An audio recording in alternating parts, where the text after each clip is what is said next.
Hello, everyone, and welcome to the Sheila Zilinsky Show for this Monday, October 9th, 2017 edition. Thank you for taking the time to tune in to this very important program today. And let me tell you, you don't know what a treat you're in for, because I'm having a roundtable discussion with four incredible men today. I'm calling it the Gun Rights Defense Mass Shooting Roundtable. And no discussion like this would even be complete without the following four incredible men. My first guest is Dr. Chuck Baldwin, pastor, syndicated columnist, and Constitution Party presidential candidate 2008, author of To Keep or Not to Keep, Why Christians Should Not Give Up Their Guns.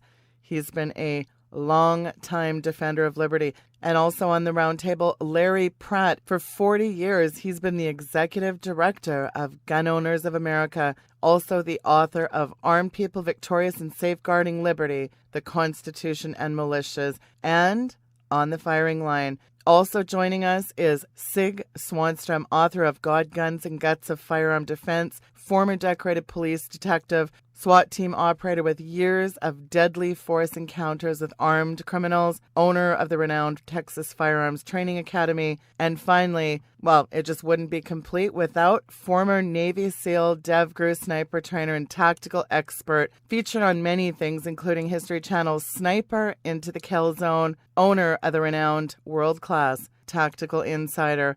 It is the one and only Craig Sawman Sawyer. What a team of gentlemen this is, folks. I'm going to start with you, Dr. Baldwin. Chuck, listen, I mean, of course, I've had you on the show lots. You wrote an incredible article on the shooting this week. I thought you raised some incredible points. Every day there's like a barrage of all this new information, new angles. You know, it was a FBI psyop gone wrong. The guy was working for the feds. Was he working for ISIS? Wasn't he? It goes on and on to the point of nausea. Things just don't add up. You can just feel in your discerning gut something stinks in Denmark. Do you agree? No question. Yeah, you go into it with an open mind and very objective, and you try to let the facts and evidence take you wherever it will. And I was the same way. I've been looking at this all week and studying every eyewitness testimony I could and the videos they took. And I even went to the recordings of the police scanners as the event was unfolding and tried to get as much information as I could. And I'm like you, the more I researched, the more I learned, the more I'm absolutely convinced that the lone wolf shooter that they're saying this is absolutely impossible. It's impossible that this was done by just one shooter. Yeah, for sure. You know, I got a kick out of the 23 guns, and he purchased 30, 40, 50. I mean, every day the story changes on how many guns this guy had. But I mean, hey, you live in Montana, Chuck. It's not uncommon for, well, certainly where you live, for folks to have a lot of guns. But then, you know, the question becomes, why do you need 23 guns? Not only why do you need 23 guns unless you're arming a militia, but at first they were painting him out to be a 64-year-old lascivious, lavish, throwing around his money gambler, addicted to God knows what, all sorts of antidepressants and psychotropic drugs, who's got disabilities, but suddenly he can leap up 32 floors with 23 different, very specialized weapons without detection in a very highly secured hotel, I might add, with security cameras literally everywhere. How does this guy suddenly go from what they were portraying him and now all of a sudden he's Jason Bourne? Yeah, yeah, well put. Yeah, this whole event requires mass planning. It requires a lot of work. It requires that a lot of things work well and that there's no inadvertent mix-ups and so forth. To think that this 60-something-year-old man, who his brother has repeatedly said was not a gun guy, and only owned a few firearms, etc. Now law enforcement is saying, well, we see him, buying guns 20 years ago, and he's been amassing guns, and some of them are even saying he was planning this for 20 years. I find that absolutely ludicrous. Yeah. That's just unbelievable. They even think we're so stupid as to fall for something like that. But is it possible that the brother would not know this about his own brother? I get it's possible, but it's just not likely. I mean, first of all, I'm a gun guy, and I have a lot of friends that are gun guys, and we talk guns. I mean, everybody knows that we're gun guys, because we talk about it. If you're a car collector, you're a car guy, so you talk about cars. If you're a sports fanatic, you talk about sports. Whatever the thing is that that really kind of makes you tick, you talk about it. To think that his own brother would not know that he was a, quote, gun guy, that he was that into guns for that long, it just defies logic to me. And then to think that he goes to Vegas, suddenly starts amassing guns, and he starts, getting into all this. Again, this is a 60-something-year-old man. This is a multimillionaire. This is a guy that flies airplanes. This is a guy that gambles. He enjoys the good life. And nothing about that scenario makes sense. Is it possible? Yes. Is it practical? Is it probable? No. But beyond that, Sheila, to me, the actual events themselves and what took place and the evidence that we are now being able to accumulate from eyewitness testimony, video, audio, the oral testimony of people. Even, it's interesting when you listen to the audio scanner that police were making as the events were unfolding, which I've done. The police themselves identify shooters from midway up the hotel, not at the top, but from midway up. They identify shooters on the ground, Sheila. I've heard several witnesses say they are absolutely convinced, that they will go to their grave knowing that there were shooters on the ground, that there were actually people shooting into the crowd on the ground. That's not even discussed, but yet you got eyewitness testimonies that are swearing that it's true. Then you got the Bellagio situation, that the people there are testifying that gunfire came through the front door windows of the Bellagio, and they locked the Bellagio down, wouldn't let anybody in or out. And of course, nobody's talking about the Bellagio, but you've got a whole bunch of people that were locked down in the Bellagio casino hotel that are swearing that there was gunfire that was shot into that casino. That's all right. These things just don't add up to what we're being told. There's so much more to it. Well, you'll find this interesting, Chuck, that I posted this, says 59 killed, 273 injured, and this is not Las Vegas. This is Chicago in the month of September, home of the nation's strictest gun laws. Funny how the media doesn't talk about that, Chuck. But here's the deal. It's always a chance for a gun grab after these mass shootings, and it's always seems strange that all these mass shootings are always on the heels of some big political upheaval. Like we looked at the NFL thing. It's almost like, we got to distract him with something else. There'll be a major boiling issue of contention, and suddenly there's a mass shooting, and that other issue goes away. But is this another opportunity for a gun grab, do you think, Chuck? Absolutely, for sure. Well, what they're going to do, I think, a Republican Congress notwithstanding, is they're going to ban bump stocks. And this isn't just another incremental approach. And the Republicans are going to cave. You've already got Paul Ryan talking about it. You've already got Lindsey Graham talking about it. Even the White House is talking about being open to it. There's no question. They're going to ban bump stocks. Bump stocks are, first of all, they are a very inaccurate way to shoot a gun.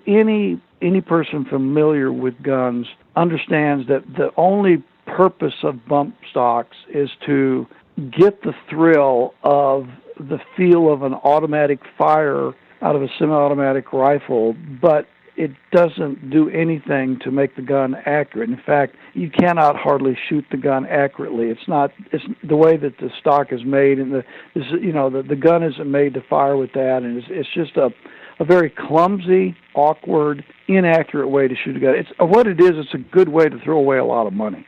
Just take a lot of money and ammo and just go out somewhere to a gun range and just waste a lot of money, but you're not going to be accurate. And that, to think that this guy at that distance, nearly 400 yards, 4 football fields, could take a gun that by itself with bump stock added to it is as inaccurate as it could be, and then put him in a dark situation and put him in an elevated position, firing at that distance, that accurately, with a gun that is absolutely not capable of being accurate. Plus, he would have to be a really, really good marksman just to be able to figure out the angle and the fall and the distance. I mean, there are guys that train for years and years and years, and you put them up on a higher elevation like that at that much distance, and you got to figure out the bullet fall, and you're going to make every shot count. And as far as we can tell, he shot for about 10 minutes is all the time that he actually was shooting. And that wasn't solid shooting. That was reloading in between. So there was, of the 10 minutes, he might have been shooting 5 or 6 minutes. If it was one guy, he was able to put the fire into the crowd, accurately kill, 58 people and wound so many more. I'm telling you, it just defies logic that he would be even able to do that. But also, what are you doing with all those guns? There's no logic in that. I know. I wrote that in my column, Sheila. I don't know you read it. That was one of the things that I said I didn't get the logic. Why would you bring 23 or whatever the number was rifles into your room? I mean, does he think he's going to be there forever shooting? Does he think that the guns are going to jam on him? After maybe 30 seconds, a gun's going to jam and he's going to have to grab another one, and then it's going to jam and he's going to grab. I mean, what logical explanation is there for that? Why would he bring some? I mean, really, I have not been able to figure out any kind of a logical reason why the guy would feel the necessity to take that many guns. I mean, I can understand the ammunition. He's planning on shooting as much as he can and he doesn't want to run out. Okay, sure, I get that. Sure. I could understand him taking 2 or 3 rifles maybe. But 23 rifles, that just defies logic. There's so many things about it. I mean, the video of the gunfire coming out of the 4th floor by that taxi cab driver is, and not only that, if you listen to the early part of that video, you will clearly hear 2 weapons being discharged. One very close, which is the one that we see in the video portion of it, but the other is audio, and it's a distant sound. So you got 2 guns going off. One is really, really close, and then you actually see it a little bit later. And then the other gun, you never see it, but you hear it in a distance. I mean, how anybody could try to explain that away would be absolutely impossible to do. Those are clearly 2 different rifles going off. Absolutely. And, as the dust has settled on this thing and more information's come out, there is just so many inconsistencies. There's so many things that don't add up. There's so many new twists and turns and weirdness in this whole case. It just seems like it's just being orchestrated. And one guy posted this morning, well, I have no problem with hunters having guns, but I think we should just ban guns permanently for citizens. And then the guy goes on to say, and you don't need 30 rounds to hunt either. And I said, yeah, correct, but the Second Amendment was not written in case the deer turn against us, Chuck. Yeah.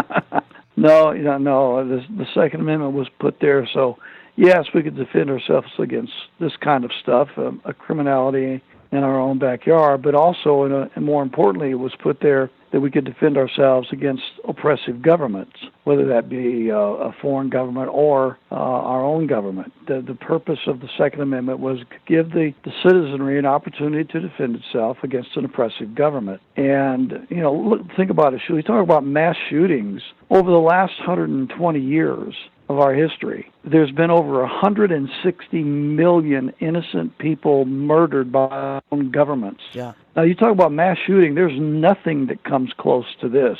160 million innocent people killed by their own governments. And on almost every instance, they were disarmed before that mayhem took place. So the record of history is that disarmament almost always precedes slaughter and murder and mass death by government. So, this is something that the American people need to understand. But even more importantly than that, I think, is the fact that, not more importantly, but equally as important, is the fact that, we've lost the psyche in our country, thanks to the media and thanks to the government and thanks to even the churches, that we are a citizen militia. It is our responsibility to be armed. It is our responsibility to come to the defense of our fellow townspeople and countrymen. That's the part of the Second Amendment that most people don't even talk about, the militia part. Well, what was that all about? Well, we, the citizenry of the country, are the militia of the country, the citizen militia. It is our responsibility, number one, to be armed, and number two, to be of a mindset, be ready always to defend our fellow man, our fellow countrymen, whenever the occasion arises. And, now we've been brainwashed over decades and decades of this. We've been brainwashed into thinking that, no, the only thing we can do is just cower in fear and helplessness, and we have no way of fighting back, and we just have to wait for the police to show up to take care of us, that we cannot and should not defend ourselves. That's the mindset that the American people need to restore. It was an hour and 15 minutes, Sheila, before police went through that hotel door to confront that governor. Of course, he'd been dead a long time. But hour and 15 minutes. So think about what would have happened if the people, the men especially of that hotel, had been armed. Of course, the hotel itself was a gun-free zone. You know that. I mean, even though Nevada is gun-friendly, the casinos are gun-free zones. They don't let anybody carry guns, not even their security guards. So, again, the hotel was a gun-free zone. If people had been in that hotel armed, if they had a militia mindset, if they understood it was their duty to protect their fellow man, that police weren't going to be there in time to stop this carnage, and they began to take action on their own, to start banging down those doors and letting that guy know that there was a bunch of angry armed citizens out there that were going to take it. I mean, they could have, this is, of course, speculation, but it's very, very possible, feasible, that they could have saved dozens of lives on the street. But we're not allowed to think that way. They don't want us to be armed, and they don't want us to think like, hey, you know what? It's not the police's job. It's not the government's job to protect us. It's not their job to protect us. It's our job to protect each other. Well, and a pastor who deals with this topic so much, the vitriolic rebuke, the relegation to the depths of the dam that I know that you've had in the past because I've seen some of it. You talk about it in two of your books, Romans 13, how that's been butchered. You talk about the true meaning of submission. You and I have both talked about the apathy and indifference of the American pulpit, and we're reminded what Charles Finney, the famed 19th century revivalist, said. If there's a decay of moral discernment, the pulpit is responsible for it. If the church is degenerate and worldly, the pulpit is responsible for it. If Satan rules in our halls of legislation, the pulpit's responsible for it. And when our politics become so corrupt that the very foundations of our government are ready to fall away, the pulpit is responsible for it. And I believe it's high time, Chuck, that these spineless weasels in the American pulpit, they got to quit acquiescing to these ungodly agendas. The answer to this is not more gun control. The answer is we need to get these pulpiteers with no testicular fortitude. They need to grab a spine, quit cowering in a corner. Oh, let's not offend anybody. No, it's time for the church to grab a backbone, Chuck. It is shameful. Yeah, I said that in my column as well. What we are witnessing, Sheila, is a nation that is experiencing the consequences of turning its back on God. And really and truly, as you just said, it's the pastor's fault. They see themselves as CEOs, entertainers.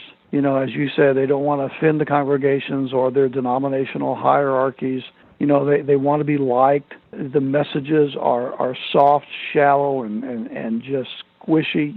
There's very little substance, very little meat, almost no controversy. They refuse to deal with any of the salient issues affecting our political life, issues that are biblically based, issues that are all throughout the Scripture, and yet because they might tend to weave themselves into politics, they absolutely refuse to discuss them. As a result, our country is without a compass. There's no rudder, morally and spiritually. Well, we've been spiraling out of control for decades, and it's the pastor's fault. It's the church's fault. But we are seeing a nation reap the whirlwind because of turning its back on God. And whether this was a lone wolf shooter and just one guy, crazy guy, miraculously doing all this, or whether this was a government false flag event that was actually a professional hit that was done by professional killers. These would have to be government killers if that were the case. Let me just say this. I don't buy for 1 minute that this was ISIS.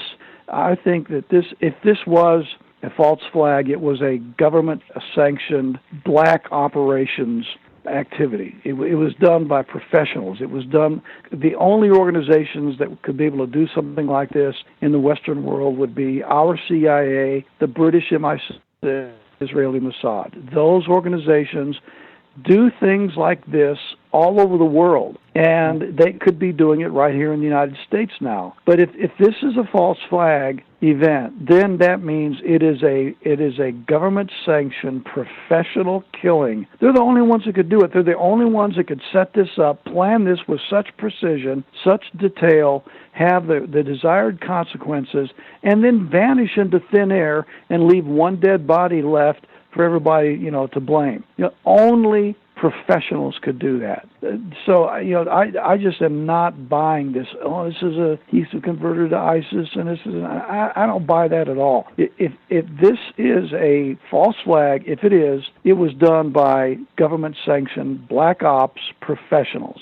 Yeah, well, I think you've made some excellent points, Chuck. And, these crazies that go out and commit atrocious mass killings, whether they're black ops or something else, or these programmed, multiple, mind-controlled minions, sadly, that is the price you pay for freedom. Liberty's risky business, Chuck. Yeah, it is. Liberty is risky business. And that's, my dad used to say when I was a kid, he said, son, a bird in a cage is safe, but it's not free. If you want to go to an oppressed, caged society, move to communist China. If you want liberty, then you're going to take the risk of a guy using a gun for criminality, etc. But that's why it is necessary that we, the citizen militia, be armed and we be prepared to defend one another. And when that happens, the bad guys are not able to do nearly as much damage as they would be able to do as they are now. Whenever you have all these gun-free zones and you've got the American people afraid to think of themselves as an armed militia, afraid to arm themselves, not even thinking about arming themselves, and then considering it taboo if they arm themselves, and putting themselves at the mercy of the government that is never going to show up until everything is all said and done, and whoever's dead is dead. They're never going to be there to protect anybody. That's not their job. It's the job of the citizenry to protect itself. Until you get people back into that mindset, then this kind of thing is just going to continue to proliferate, and it's going to continue to make it so that the lawmakers are going to, we've got to ban this. They're going to bump stocks now. What's it going to be later? Red dot sites. I mean, the silencer bill had been sitting there on Capitol Hill all year long. All year long. The national reciprocity for concealed carry permits had been sitting there in Capitol Hill all year long. It could have been passed. It should have been passed and signed into law, at any point during the course of this year. But Paul Ryan and Mitch McConnell sat on it, did nothing. And now, waiting for another incident to take place. And now that it has, the silencer bill is off the table and the national reciprocity is off the table. Again, these people are working together, whether passively or actively, to take away our liberties. And if the American people don't figure this out, start recognizing the problem here and start rising up against it in a personal way, and that involves more than just voting for somebody who calls himself a conservative Republican, by the way. These problems are just going to continue. What we should be doing is, rising up and demanding that the gun control laws that are already on the books be removed. Yes. Demanding that there be no more gun-free zones. Demanding that the private establishments that they're open to the public cannot declare themselves to be a gun-free zone. Demanding that the American people have the right to bear arms wherever they are in order to protect themselves. We ought to be demanding that the gun control laws that are already there be removed. Instead, the Republican Congress, President Trump, they're going to be asking for more gun control. And unfortunately, I predict that most of the American people are going to go along with it. Yeah, let's ban bump stocks. It's just another incremental approach to the same thing, more gun control, more gun control, more gun control. Absolutely. Well, folks, before we move on to our next guest, I just want to give you Chuck's information, chuckbaldwinlive.com. And, of course, you can go over to his Liberty Fellowship. That's Liberty Fellowship MT for Montana.com, libertyfellowshipmt.com. And, of course, they've got a Sunday, 2:30 p.m. Mountain Standard Time live streaming. You can go back in the archives. All that information is there. And please go to the resources and the store and check out all the resources. You can also find groups. If there's a group in your area, you'd like to host one yourself, you can even click there. All that information is there. We're going to move on in our roundtable to Mr. Larry Pratt. Chuck's been a pastor 40 years. Well, this guy's been the executive director of Gun Owners of America for 40 years. 80 years of life experience here. Larry, welcome to the program. You'll love this. There's an article up here today over at Clown News Network, CNN. They call for additional regulations on bump stocks. Oh, shockingly, another headline over there. Is it time to ban guns and end shootings? The evidence is stacking up around the world. And of course, John No Brain Insane McCain chirping. You know, that guy is such a thorn in the side to limited government, Larry. He's always reaching across the aisle, but too bad it's to the left. Oh, Diane Not So Feinstein, Chuck the Schmuck, all these liberal lemmings. What part of shall not infringe do these charlatans not get, Larry? No, they don't want to get the Constitution, and this is a very obvious place, but they disregard it almost every single day, 10 times a day. Yeah, and Hollywood is weighing in on it. Of course, everybody's coming out of the woodwork to ban guns, but they don't mind their bodyguards being heavily armed and living in gated communities, though, Larry. That's right, and then they ride out in their limo to explain to us how stupid we are to have guns. Well, you know, I saw a story, of course you're on top of this, out of D.C. last month. Of course, we know that federal government, I think if I recall, it was a 2-1 decision, could end up going to the Supreme Court. You look at these states like California, where it's almost literally impossible to get a concealed carry permit. Of course, it's a vicious compliance on these permits, too. It's like, oh, I dare you to try to get one. I mean, is this mind-boggling to you as it is me? Well, we've seen this movie before, and it's the same old, and it's a pity, but I think the rank-and-file gun owner, the rank-and-file Constitution respecter gets it. Yeah. And I think they see what's going on. They know that we've been here before. This is exactly the way it unfolded after Sandy Hook. I think the NRA might have made a public statement a little sooner than they did after Sandy Hook, but it came out the same way. Right.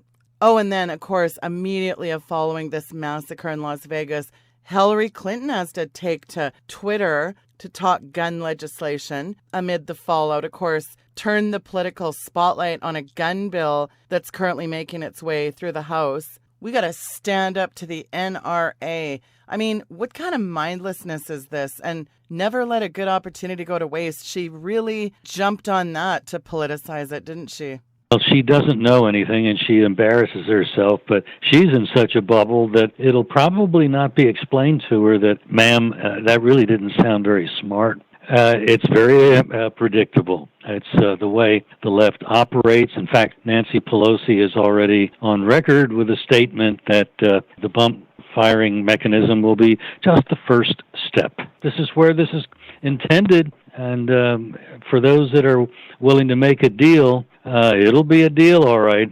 Not be a very good one. We need to get rid of federal gun laws, not add more regulation. The right of the people to keep and bear arms shall not be infringed. Now, if they don't like the plain meaning of that, work to change it. Until then, we're listening to a bunch of people call for illegal action. Well, and you've yourself, I mean, you know this well, you've lobbied Congress to get rid of gun-free zones. One of the readouts of murder-friendly zones, as I call them, it's very stunning to me when you look at the safety, when you look at the protection. I mean, these gun-free zones do not work, Larry.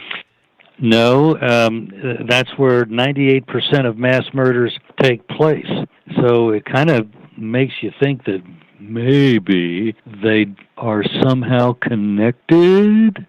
Wow, you think? Well, look at Honduras, population 8.2 million people, bans citizens from owning guns. It has the highest homicide rate in the entire world. Now let's compare that to Switzerland, population the same, 8.2 million, and it requires citizens to own guns. Wow, lowest homicide rate in the world. I could just provide statistics out the yin-yang. In fact, I did break down that in an article. Does this ever register with these people, Larry? I don't think it does. I think they are in such a happy little bubble where the government will take care of them that it never occurs to them that the happy little bubbles are where most of the mayhem occurs. It's emotion. It's not really logic the way you and I would view it as serial thinking, fact-based, and so if the facts don't match with our hypothesis, then we're willing to admit that maybe we've made a mistake and see where we need to change. That's not where the other side is coming from. They feel. They reason from their feelings. I've had precisely this kind of discussion more than once where I've made these points, such as the 98% of mass murders occur in these gun-free zones. Well, I just don't feel safe thinking that somebody might have a gun where I am. Yeah. Did you see this thing with Uber? This taxi driver kind of staved off a mass shooting. One of the first... Up in Chicago. Yeah. And then they fired him and issued a policy that their drivers had to be no guns as their passengers. So I use other services. Well, that's a court-ordered, too, ironically. One of the first in Chicago that was court-ordered, wasn't it? Yeah. It was after one of those court orders, and a Uber driver had managed to crawl over the regulatory glass to get a permit. He was one of the very first. He saw a gangbanger firing into a crowd, probably of other gangbangers, and it looked like it was about to be a mass murder, and he got out of his Uber, and I forget whether he actually fired at the guy or just said, "Stop it," or something to that effect, and that ended it because he had a gun, and he was rather persuasive because he had a gun. Yeah, it's ironic. Rather persuasive. Who would have thought? Yeah, who would have thought? Should we ban cars? Should we ban sugar? I mean, sugar kills more people a year than... where does the logic end in this? Well, again, it's not logic, it's feeling. And that's why the discussion is difficult to conduct, because the other side seems to live in a fact-free environment. Fact-free zones, I like that. Well, Larry, the Second Amendment reads as a clear rebuke against any attempt to restrict the citizen's gun ownership.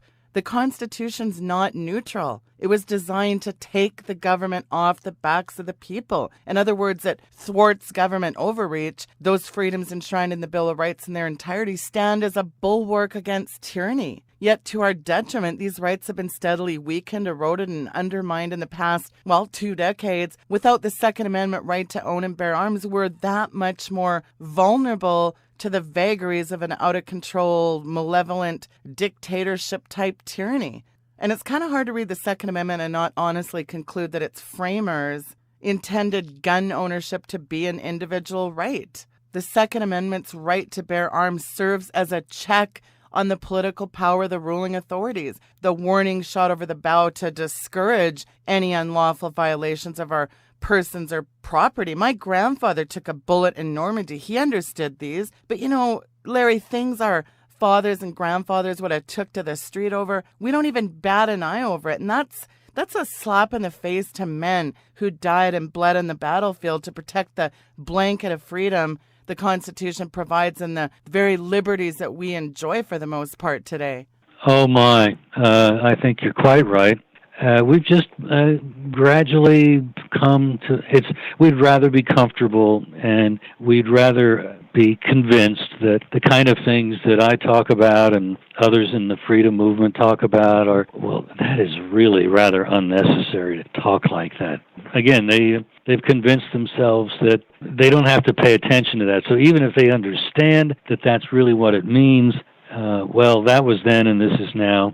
Times have changed. And if there ever was a mindless expression, what does that have to do with what we're talking about? I suppose people were telling George Washington as he was freezing his feet off in Valley Forge, "What are you doing here, man? Times have changed." Well, there you go. Times have... Get with the program, Larry. Jeez. Well, it was, I think, George Orwell noted that rifle hanging on the wall of the working class cottage is the symbol of democracy. It's our job to see that that gun stays there. I like the Swiss saying that the rifle is the emblem of a free man. That kind of gets down to it with very few words. Japan's Admiral Yamamoto, you can't invade mainland China because there'd be a rifle behind each blade of grass. That's kind of... And actually, whether Yamamoto actually said that or not, I tend to believe he did. The Japs had begun with a quick surprise attack on one of the islands in Hawaii, either right before or right after war had been declared, probably right after. Yeah.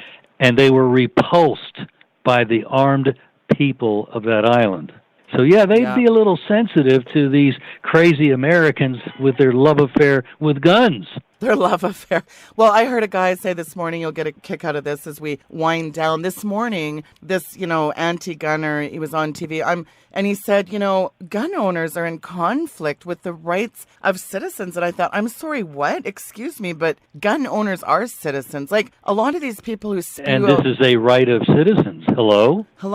Yeah, a lot of these people, they spew out these nonsensical statements, but really... Well, they're used to defining the terms of debate, and that's a fairly artless effort and fairly transparent effort to do just that, so that words no longer mean what they really mean. They mean what the left wants them to mean, and it's kind of like Mr. Carroll taught us when he has the Queen of Hearts, I believe it is, saying, "I can believe 8 different things before breakfast." Yeah. Take a minute just to talk to the audience, the listeners, of course, mostly conservative Christian, pro-Second Amendment. I mean, probably preaching to the choir, but what is important to take away from this week, and why do we need to really stand even more firm right now, Larry? Well, there's a headline in the Washington Free Beacon. Pelosi, quote, "I certainly hope the ban on bump stocks would lead to further gun restrictions." That's what we're talking about. Tell members of Congress, if you vote to ban my Second Amendment, I'm going to vote to ban you. Yeah, hear, hear.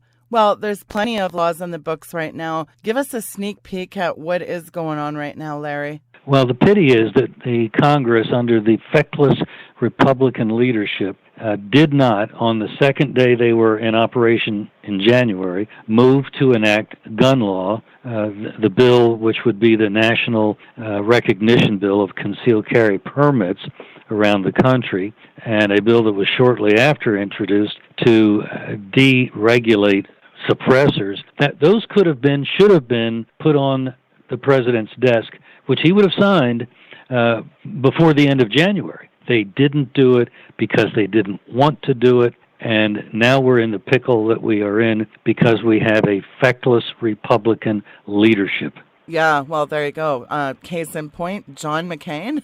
John McLoser, I think, would be his real name. This man has been losing valiantly for the party for some time, and he's ready to lead us into another defeat. Just get behind him. Well, Larry, I always laugh and say, liberalism, let's find a cure, folks. But I think I like maybe like a bumper sticker that says what you just said. You ban our guns, we'll ban you. We need something like that, don't we? Maybe a bumper sticker that says, infringe politicians, not rights. Hey, I think you're onto something, Larry. That could be we'll look into it. We'll look in.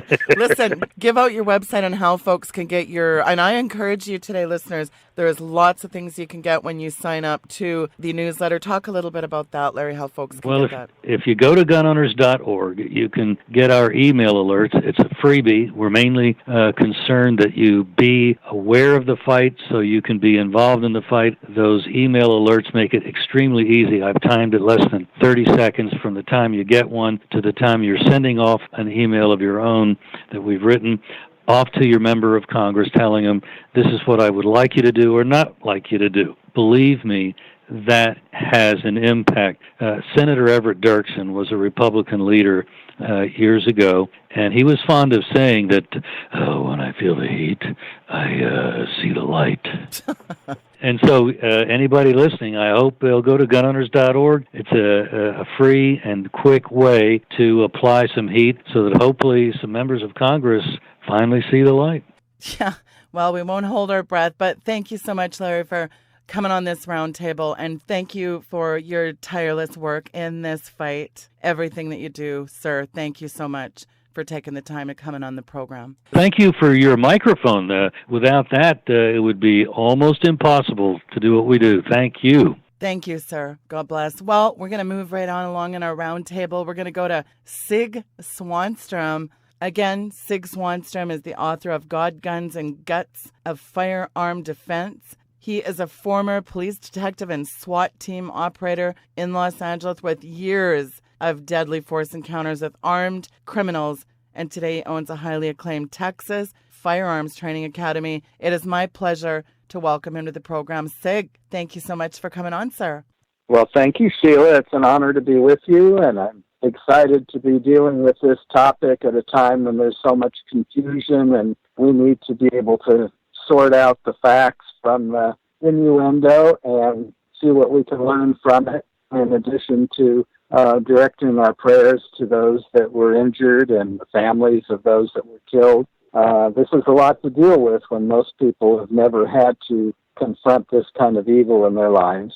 Very true. Well, again, as I said in my intro, you've had years of deadly force encounters with armed criminals. What are your thoughts with all your experience as you come away from this shooting that happened in Vegas, Sig? I've been so conditioned by television and movies that the gap between fiction and reality is sometimes bigger than we think. The first active shooter incident I was ever involved in, I responded to the scene as a uniformed patrol officer at the time, and I was first one on the scene, and I, sneak around the corner of a building and look, and sure enough, there's a guy in a second-story window in a downtown area, and he's taking shots at people on a busy night, and this is in a bar district, so a lot of people moving in and out of restaurants and bars, and all these people are just standing there watching. And I start yelling at people to get down, get out of the way. And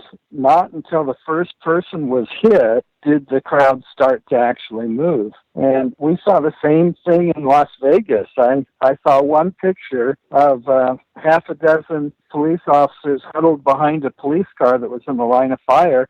And there's, John Q. Public standing up about 40 feet just staring at the whole thing. No cover, no concern, no movement. And, the whole issue of situational awareness, I think, is really our first step to safety. I'm a big advocate for concealed carry, but beyond that, carrying a gun isn't enough. You've got to be aware of your surroundings and respond to the surroundings, or you'll never even get the chance to use the gun often. And it's sad. And of course, there's two levels of these respondents, and one is just nice, kind-hearted people that have been duped by the media and this frothy argument that are just based on emotion.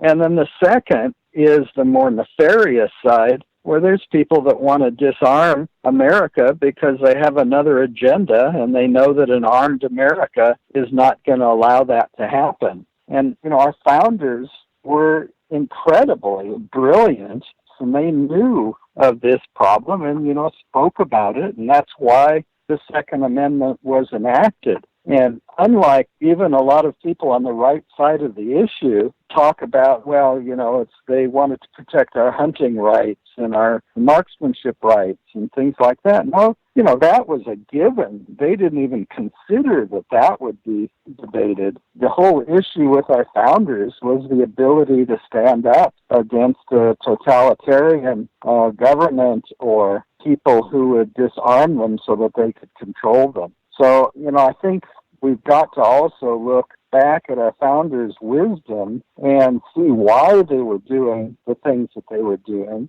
George Mason, who was the one who penned the Second Amendment, did so only under duress, because initially he thought, well, nobody's going to contest this. Why is it even necessary to put it in the Bill of Rights? And he was finally convinced in conversation that it would be someday necessary, and boy, we're living in that day today. But we have to remember, too, that this is a very slick strategy on the other side. It's a divide and conquer strategy. And I was sad to see the NRA coming out with their milquetoast response to the bump stock, not because I'm such a fan of the bump stock. I don't own one. But at the same time, what the left is doing is criticizing little things that they think they can win on, and in the process, it just whittles away our rights. You know, I don't think that bump stocks have been a big problem. Neither has high-capacity magazines. And we see other things like the erosion of rights of not just gun owners, but of gun ranges as well, where you have the EPA stepping in, trying to control gun ranges because of the emissions of guns. And, you know, there's all these different methods, and what we have to be aware of is we may not care so much about high-capacity magazines or bump stocks or whatever, but it's part of a strategy. I mean, we had Hillary Clinton jumping in immediately talking about silencers, and there was no silencers used in this crime, but that's yet another example of, you know, a divide and conquer strategy. Most people don't have silencers, so they don't really care, so they're not going to fight to retain the right to be able to go through a special background check and buy a tax stamp and pay $1,000 for a silencer. So, you know, our opposition is very shrewd. And, you know, the Bible tells us we are to be shrewd as the serpent, but harmless as a dove. The problem with our opponents are they're shrewd as a serpent, but they're not harmless in the least. And unfortunately for most of us, we've learned the part about being harmless as a dove really well, but the shrewd as a serpent is evasive for many of us. That's right. Well, and one of the things you cover so good in your book, and I think this is really important, you know, when it comes to these gun statistics, and you've laid these out so well in your book, there's things that liberals don't want you to know. Background checks do not stop high-profile attackers. And it's funny because although gun grabbers relentlessly push background checks as the solution to stop high-profile attacks on innocent Americans, the facts are that background checks don't hinder these high-profile attackers in the least. Look at Orlando attacker Omar Mateen. He passed a background check for guns. Almost every high-profile attacker in the past 10 years has. And more people are killed with clubs and hammers than rifles. And AR-15s are not automatic rifles, although, you know, these crooked politicians like Hillary Clinton and Bernie Sanders and all these media pundits are so quick to, they always refer to AR-15 as an automatic weapon, but the fact remains that AR-15s are semi-autos. They shoot one round and only one round each time the trigger's pulled. I mean, correct me if I'm wrong, but an AR-15 shoots no faster than a Glock or a 9mm. I think gun-free zones are killing fields. And what the media won't tell you is that guns are legally used for self-defense almost 1 million times a year. And don't even get me started on Europe and all those bogus statistics. I mean, it's insanity, Sig. Oh, it is. And, you know, when I was writing that book, I went into the EU's database, public database on crime statistics and really dug around to try to find the truth on these issues. And what I found was just shocking, because what we are being told by our U.S. media is just not true. And it's even less relevant if you were to take out a few key cities from our statistics, like Chicago and Detroit and Washington, D.C. and New Orleans. We would be towards the bottom of the list. I think we'd be number 4 from the bottom of the list of Western European countries and the United States. And if you look at other Eastern European countries, their crime rates are horrendously higher, including with guns. So, when we outlaw guns, one of the things they don't say, for example, is in the United Kingdom, there's a huge problem with nighttime burglaries. And of course, nighttime burglaries are far more dangerous than during the daytime. When I investigated these crimes, most daytime burglaries were done to unoccupied homes. But on nighttime burglaries, the burglar is expecting people to be there. So violence is built into the formula. Well, England has twice the number of nighttime burglaries than does the United States. Well, do you ever hear about that? Yeah. And, encounters with burglars in nighttime hours. And the poor Brits, have nothing but a baseball bat or a cricket bat to defend themselves.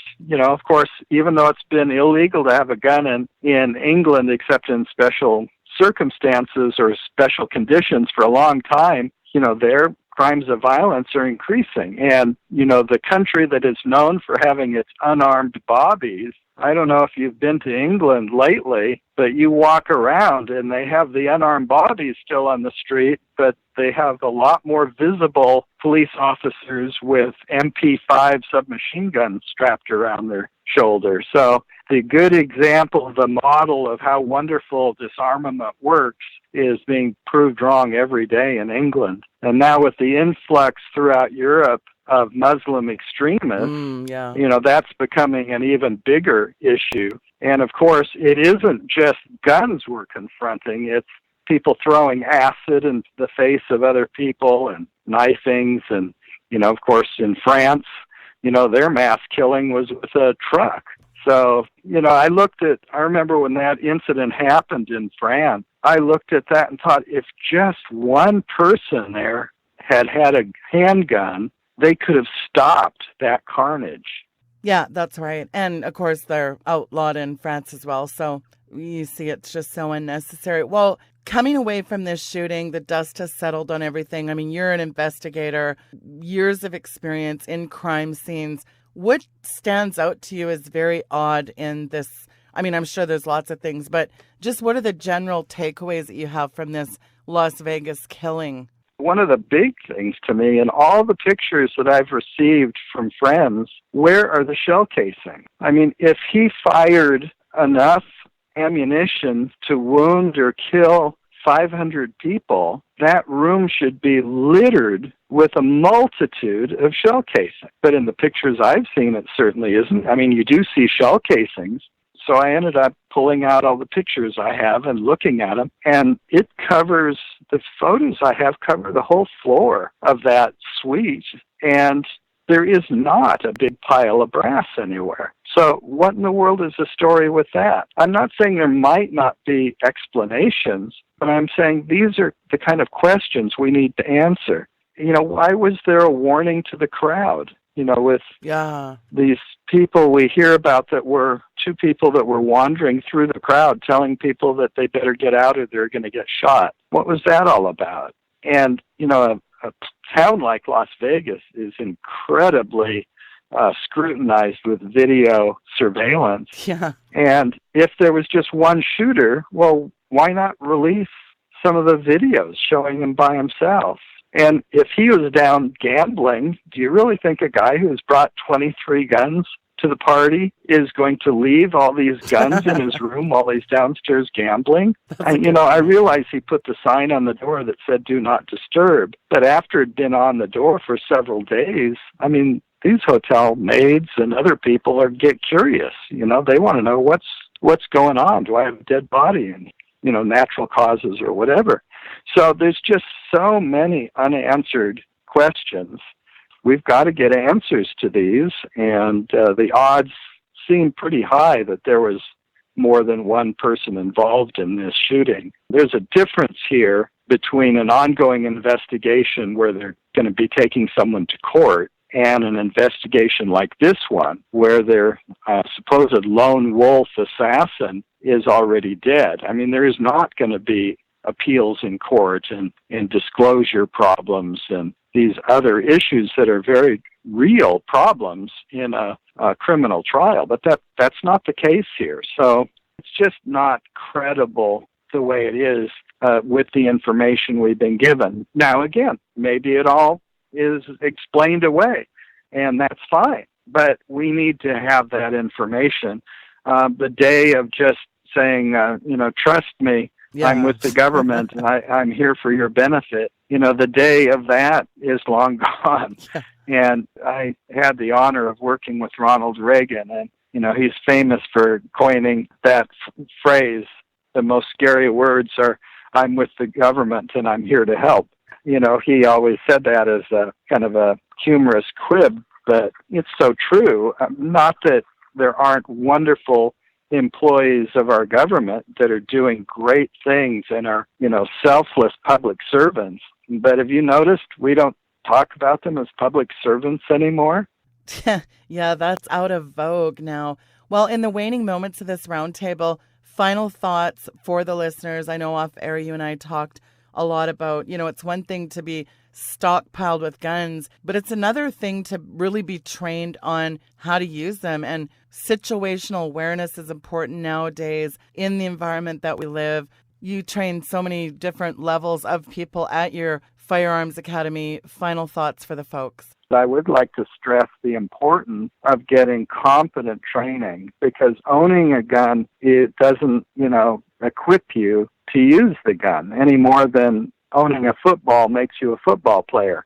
You've got to learn how to use that firearm, and I don't mean just going to the range and standing in front of paper and punching holes in it. It's got to be tactical training where you're learning to move and shoot, and you're engaging multiple targets. And unfortunately, most ranges will not allow you to do that. So you have to find a firearm training facility where you can do that. And then also, a lot of people get their concealed handgun license, but then don't even carry. And I think we're beyond that now. We're to the point, if you are trained and you have a license, you need to start carrying regularly. And I have friends who carry small guns. And a few years ago, I had my old police partner who went to the FBI and was responsible for SWAT teams for the FBI. I called him up one day and I said, I'm really tired of carrying a big gun, and I'm thinking about going to a smaller gun. What would you recommend?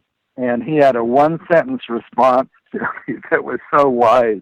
He said, don't carry a gun that you don't want to have in a gunfight. Back to my old, full-size gun again. So, we do need to carry the right gun and the right ammunition as well. And 9mm are the most popular concealed carry gun right now, but you really have to have the right ammunition in a 9mm, or it tends to have excessive penetration, which means, through the walls in your house and so on. But we also need to have discernment about when to use our gun. I mean, if you ever shoot someone and kill them, think about it. We are probably dispatching them to an eternity in hell. We don't want to take this issue lightly. Right. And yet there's still a lot of confusion of, should I shoot to kill or shoot to wound? And the answer is no, neither of those. We should shoot to stop. And we keep on shooting until the threat has stopped. We don't take a couple shots and then put our gun down and see if it's okay. We keep on shooting until we know the threat is stopped. And then the last thing I'd like to mention is that there is, like in my church, there's a lot of people that carry a concealed handgun. But it's important to realize that in an environment like that, if you end up having, a bad guy walk down the aisle and start shooting at people, if people in the congregation just stand up and start returning fire, where are all those bullets going to go? Statistically, even with police officers, more than half of the bullets miss their target. So where are those bullets going? Are they going into your fellow parishioners? So we have to set up fields of fire, and our churches need to be active in understanding active shooter situations. We need to have teams within our churches or any public gathering where we're associated, with that group. They need to have really wise counsel And the audience needs to understand, the congregation needs to understand that we have a team in place, so if something happens, you don't need to take instant action. Leave it to our security team. That's good advice. Yes, indeed. Well, I'm going to leave you, Sig, with this little funny side note. My friend has this funny sign on his property. It says, "Attention burglars, please carry ID so we can notify the next of kin." I thought you'd like that. Yeah, yeah, exactly. Sid, thank you so much for taking the time to come on this roundtable. And I've got your information linked in there for the folks. And folks, I really recommend to get Sid's book. It's so good. He's got another one coming out. I'll have to have you back on. But get this book, God, Guns, and the Guts of Firearm Defense. Excellent book. Thank you so much for your time and coming on the roundtable today, Sid. God bless. Thank you, Sheila. You're doing a very important job. Thank you. Thank you, Sig. Well, we're going to move on in the last guest of our roundtable. And what a privilege to have him back on this particular topic. It is the one and only Craig the Sawman Sawyer, highly decorated former Navy SEAL, DEVGRU sniper, and tactical expert, featured, on many things, too many to list, but also on the History Channel Sniper, Into the Kill Zone, owner of the renowned Tactical Insider. I could just go on and on all day with his very impressive bio, but without further ado, welcome to the program, Craig. Pleasure to have you back on, sir. Thank you so much for having me on. It's a pleasure. Well, where I want to start, Craig, is first of all, Communist News Network, CNN, put up an article, The NRA's Strategic Ploy on Bump Stocks. It was a bit of a stunner Friday when the National Rifle Association announced its support of regulation on bump stocks. This is where people get into semantics on, well, it's regulating or banning. So again, the NRA, it called for a federal review of so-called bump stocks. Craig, what is your take on this whole bump stock issue and the NRA stating that some regulation may be necessary? Well, I don't know why the NRA would give an inch with this. I haven't heard their exact statements, but I hear they're looking to cooperate and have a discussion on the bump stocks and so forth. But they know better than anybody. They've done all the studies. They know the history. It's not any one particular item or any modification of an item that's the issue. We've got a cultural problem in this country, and we've got a big government problem, a political problem, because we've got a globalist effort to take over complete control of the United States, and they need us disarmed to do that. They need us divided and disarmed. If we understand where they're headed, what their objective is, then we can effectively counter that. So I would say, man, to anyone, even including the NRA, don't give another inch, because there's never going to be enough. And it's a creeping tyranny where they're just going to take. There will never be any give from the radical left. They want a tyrannical, totalitarian government system that puts us under their boot, and we must not give any further. Decent, patriotic, peaceful Americans give no further. We're not the ones out there murdering people, and for us to give up our ability to defend ourselves does not help anything. And we have to realize that the radical left is going to attack us and falsely accuse us of being everything that they are when they don't get their way. If we don't give up our right to defend ourselves, then they're going to call us racist, or they're going to call us, uncooperative, or anything else that they can come up with. They're going to say, even if we're looking for the truth behind the curtain to see what evil lies behind this manipulation of the public perception through these false flag events, if we're asking questions and researching, they're going to say that we're attacking the victims somehow by not accepting the false story, which doesn't hold water. So it's just,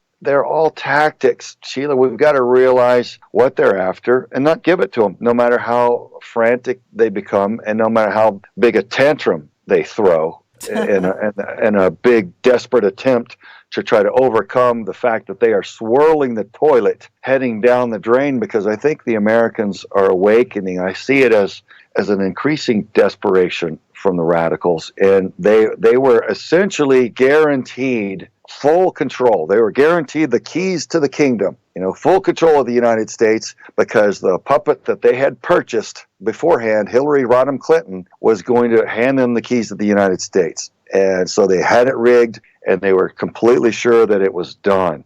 When, through whatever miraculous series of events, thwarted that, and Donald Trump became president and began trying to drain the swamp and give control back to the American people, the left began becoming very, very desperate. And now I think they hadn't anticipated this. And when they couldn't make the Russian collusion thing stick, when that fell apart and backfired in their faces, they started with the racist thing. And whenever his history of being specifically and not a racist has been brought to the fore, and they can't make that stick, now they're on their, fifth and sixth, last-ditch efforts to try to make something stick. So they've got less time to plan and strategize, Sheila, as the more times Donald Trump wins, and the longer we the people maintain an elected official who has our back, the more desperate, the more frantic, and the less time they have to plan, the more ridiculous their attempts become. And they're not well planned out. They're easily picked apart, and their failures become like a cascading sheet of failures where it just accelerates until it finally will implode,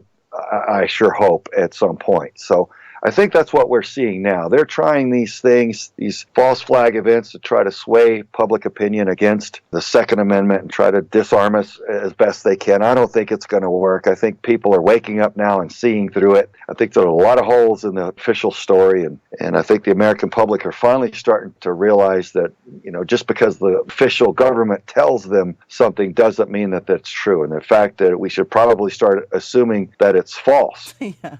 Until that swamp is drained and we get some good, morally decent and ethical people in charge of these agencies and get them back on their chartered mission for we the people. Because right now, it seems like so many of them are on an agenda to put us under a global rule that's hostile to we the people. So we really must pay attention. I love it. The cascading failure of these desperate people. And as Larry Pratt said, they live in a fact-free society.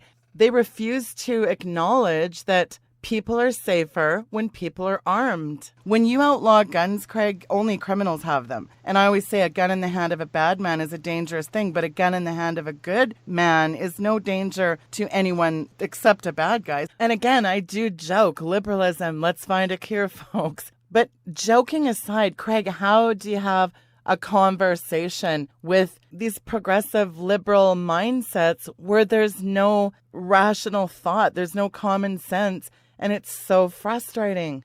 It is. And you speak to the liberal mindset. Where did this come from? It's been a long, systematic campaign to cause people to take on that form of thought. I say that liberalism is ideological rabies.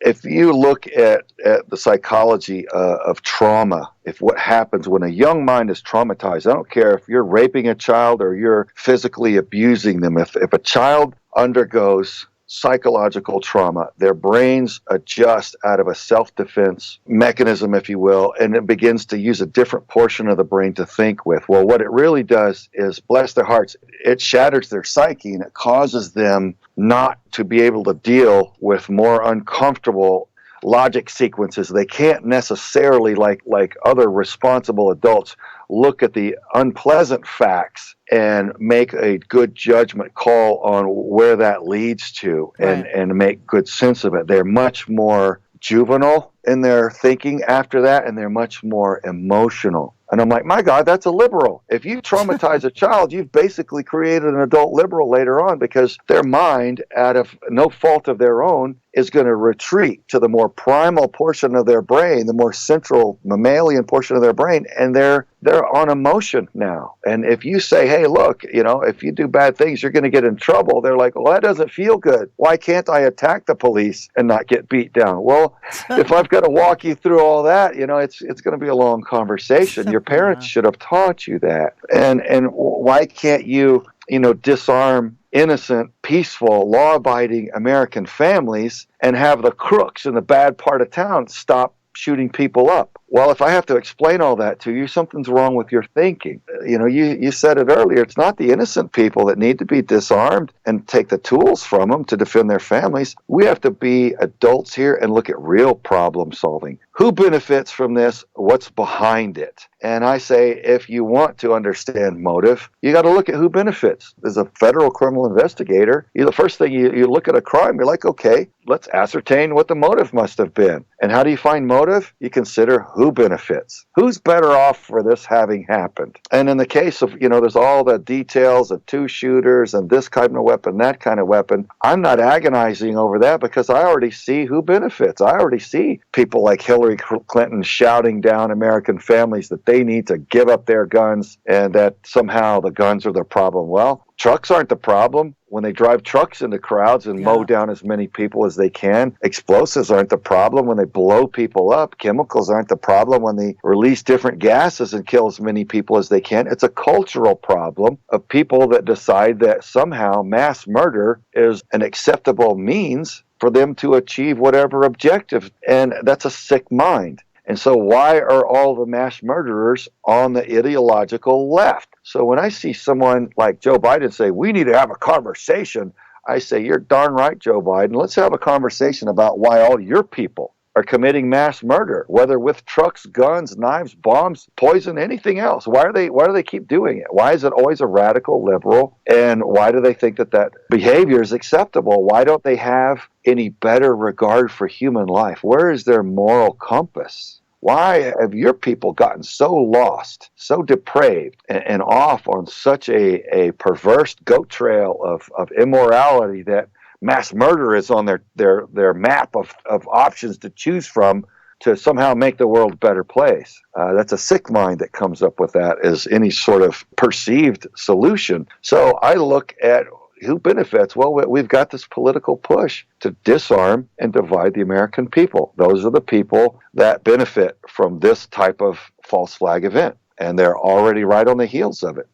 Some say even before the bodies are cold, we're being shouted down about, gun control. And I'm thinking, well, what if it was a truck bomb? You still got the same problem. You can't disarm my peaceful family and fix that. So I resent the people that just live their lives, Sheila, reading a headline and running with it and attacking me emotionally with a nonsensical accusation when I've got the background through the intelligence community, federal law enforcement, counterterrorist community, and other hats that I've worn and professionals that I keep in close contact with. I look at the entire situation. I try to consider the totality of the circumstances and genuinely look for a solution.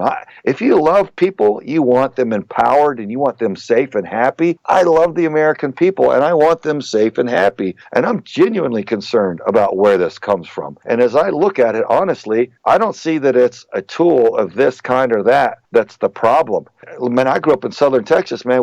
There were guns everywhere, and there was no problem with gun violence. What they're calling gun violence, even that term is an attack from our enemies. That term was cooked up in a liberal think tank somewhere. Gun violence. They don't have truck violence or chemical violence or knife violence or anything else or radical liberal violence that they say on the news. The only one they pick is gun violence because guns are the only tool that we, the American people, have that we could defend ourselves from global tyranny with. That's a problem for our oppressors, our would-be oppressors. So they attack it verbally as well as big Hollywood, mainstream news media, and through our academic hippie professors that want to tell people that somehow communism could be some sort of awesome utopia. Well, we see how this plays out in every other place. And plus we see, well, you would know this, and I thought this would be kind of interesting for you. Switzerland, by the way, Craig, has a population of 8.2 million, and it requires citizens to own guns. It has lowest homicide rate in the entire world. Now compare that to Honduras. Same population, bans citizens from owning guns.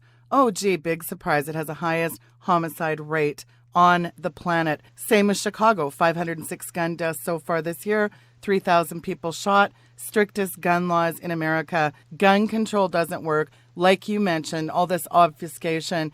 Ask Mao Zedong and Hitler and Pol Pot and Stalin how gun control works. What does it follow up with? Genocide. Disarmament always precedes mass death, Craig. And it's like the clown, oh, you don't need 30 rounds to hunt. Yeah, that is correct, but the Second Amendment was not written in case the deer turn against us. Come on. No, it wasn't. The Second Amendment exists for we, the people, to be able to fight off a tyrannical, oppressive government if it ever comes to that. And that's why they want those types of tools out of our hands. They want to reduce us to smaller, insignificant weapons that are not effective at fighting someone with superior firepower. And that's why I'm okay with people having whatever weapons they want. But I think that the law-abiding, decent people should have them, and that we shouldn't disarm those people whenever criminals act out the way that the criminals always act out. So we've got to have a real discussion about it, but we've got to have a real discussion about where this problem comes from. Why does this happen? Why do people use the trucks? Why do they use the bombs? Why do they use the guns of every sort? Why do they use chemicals? Why do they stab people? Why do they beat people to death? Why is this happening? If we are honest and want to stop it, because that's the only thing that we can address to fix it.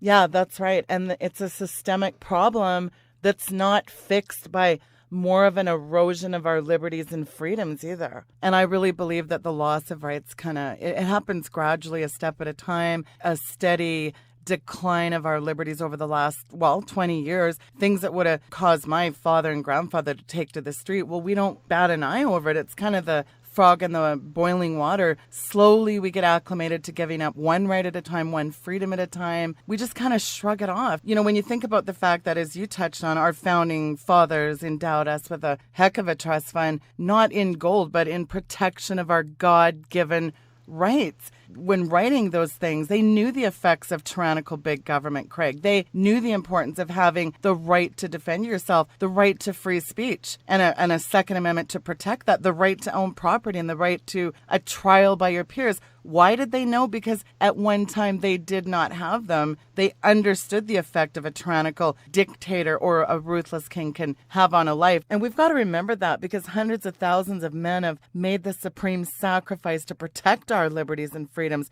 with their passion, blood, sweat, and tears, and even their very lives. So it's all that more important for us to stand up, like you said in the beginning, to these gun-grabbing cronies. What part of shall not infringe these clowns not get, Craig? I'm still chewing on the beautiful thing that you said. Our founding fathers gave us one heck of a trust fund of freedom and liberty. Yeah.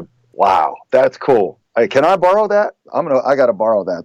That's powerful. Well, I don't know, Sheila, why they don't get it. I just know that we'd go crazy trying to understand a mind that doesn't function properly. We've got to come up with real solutions, not just an emotional feel-good thing that, a friend of mine said the other day, it's not that liberals, and it's someone he's surrounded by liberal clientele and colleagues for his profession. He's like, they don't mean any harm. They're just naive. They don't know the world history. They don't understand the agenda. They don't know what that looks like. They're not well versed on the different occurrences of genocide around the globe and what it took to lead up to that. They're just thinking emotionally. They're like, well, we just want everybody happy. And of course, evil is a great deceiver. And Soros, when he gives talking points to his, underlings at Media Matters and in the MSM, Hollywood and everybody else, they're not saying, hey, we want, a big tyrannical one world communist model and you're all going to be put under the boot and we're all going to be reduced to the lowest common denominator and have a horrific life from there on. They don't say that. They're like, well, this is democratic socialism, and this is really progressive. We're leading edge, and this is for the unfortunate. Don't you want to help the unfortunate? And young college kids like, well, yeah, duh, of course. Yeah, let's help the unfortunate. Let's be democratic socialist. This is a new thing, and it's reworked and revamped, and we're going to do it right this time, and it's going to be something beautiful, utopia. And they're like all dreamy-eyed. Yeah, that's cool. Meanwhile, behind it marches global communism with its evil and its tyranny, but the little sheep are unwitting because they don't know history. They don't know what's behind it and how this all works. And I'm frustrated. I say shame on them for not shaking off their stupor and daring to face the ugly adult reality of what's behind this and not buy the scam. Hey, just, I look at them as like unwitting little children going into the back of a creepy rape van for a piece of candy. Want some candy, little child? Oh, yes, I love candy. And then next thing you know, the door slams and they die with this horrific look on their face. It's time to grow up, America. I think the people on the radical liberal left need to be educated. And this is an easy way to understand it. Whenever you give your government, and whatever terms you put on it, whatever you call your government model, when you give the government too much power over we the people, inevitably over time, with no incentive to perform, they don't perform like the private sector. So now you take a society, a subculture of government employees whose paychecks are guaranteed, and you give them complete power over we the people. If you can't imagine why that turns bad, you are a fool. You need to realize that's the dynamic. That's what happens. Don't give people with a guaranteed paycheck complete control over the people, because inevitably it turns hostile and oppressive. That's what we all need to understand as Americans. We need to throw off the different labels and divisions and recognize that we are all in trouble. We are all in danger of this happening to us. And if we, the people, will just realize that we're on one team, we're on Team America, we need to throw off all the different labels that our opposition has put on us to divide us and weaken us and make us easier prey, and unite as one, because that is how we become strong. It's like a football team. You got to be on the same play. You got to have each other's backs for that play to work, right? So we need to do that as an American citizenry. We need to look at each other's brothers and sisters as family and unite and stand up against those that have global interest to control we, the American people, in addition to everything else that they already control. Well said. Hear, hear. Very, very well articulated. Well, in the waning moments here, Craig, for those that are listening that may not be aware of Vets for Child Rescue, this is so near and dear to my heart. I want you to take a few minutes and talk about Veterans for Child Rescue and what you're doing with that. And now I know you've got some Red Dawn response trainings, different things coming up. Take a little bit of time and talk about that too. Yes, absolutely. I've got an organization to expose the massive child trafficking trade, if you will, illegal trade. There's so many children being trafficked for the elites and for crime families and for a bunch of other reasons. But the way to overcome this is to alert the American public to it so that we can all rise up and demand stronger enforcement against it. Because right now it's going on under our noses, and it's very easy for the child traffickers to do it. And millions of children are suffering because of that dynamic. So to turn that around, I created Veterans for Child Rescue. And the website is vetsforchildrescue.org. Vets and the number 4, childrescue.org. So we're asking for donations so that we can fund this documentary to expose it. We've got all kinds of people that have been involved in this, from the perpetrators, the law enforcement, to the victims and the witnesses, the whole nine. And we're going to show everybody a very high quality production. The story of how this happens is going to be very well told and inform and empower the American people against this, so that millions of children are not subjected to this in the future. So that's what's going on there. We appreciate everybody's support. We've extended our development portion of that because we've gotten bigger opportunities than we initially thought. And so now it's going to be a 2-hour feature film documentary. It's going to be the highest level of quality production, and we've got bigger access and bigger story to tell than we started off to. So it has grown, and it is even better. So we're grateful for that horsepower behind us, powerful people and good Americans standing up and rallying with us. As far as training, I've got a Red Dawn response training course that's kind of a run and gun course of defense and tactical training, and that's going to be going on at Pro Gun Club in Las Vegas, Nevada on December 2 and 3. So you can go to tacticalinsider.com and go to the training page and look for Red Dawn response and register and pay there. So that's what's going on, and I appreciate your opportunity to get the word out, Sheila, and keep our people aware and fight off this attack against our protective Constitution, and celebrate and maintain that beautiful trust fund that our founding fathers gave us with that Constitution and Bill of Rights. You like that, don't you? I'm going to let you officially plagiarize that.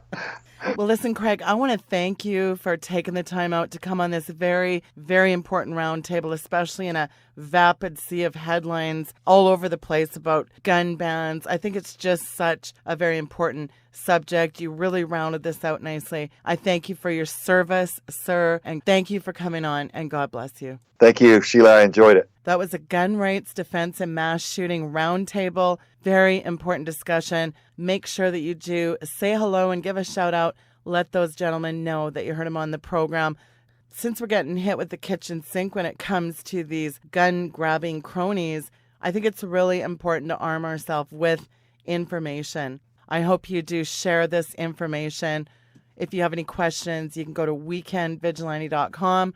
Hey, the new website is launching this week. I want to apologize. Our app is just getting synced over. So people that are emailing me frantically about the app, I'm very aware of the problem. I want to say, please be patient. We'll get that all synced this week with the launch of the newer, much bigger bandwidth, much better site. And I'll be giving out the new website address, and it's so easy. You're going to love it. Thank you so much for taking the time to tune into the program.